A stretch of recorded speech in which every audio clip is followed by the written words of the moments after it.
Hi everybody, so I am representing Radicon Laboratories Limited. We are situated in Greater Noida West. I am director of the company and we are manufacturing tablet, capsule and ointments, and now we are also providing with the oral strips.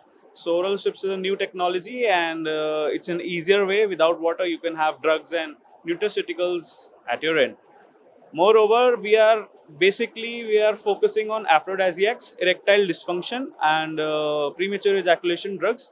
So we have 55 plus approvals for only for erectile dysfunctions.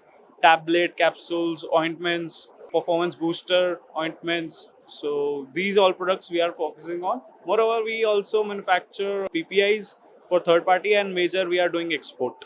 This expo, I'm participating it for the first time, and I was thinking for a long time.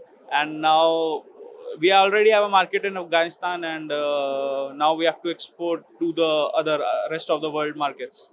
We are increasing it, and we are giving it a good response. Many overseas buyers visit here, and we are able to meet them, which is not possible normally.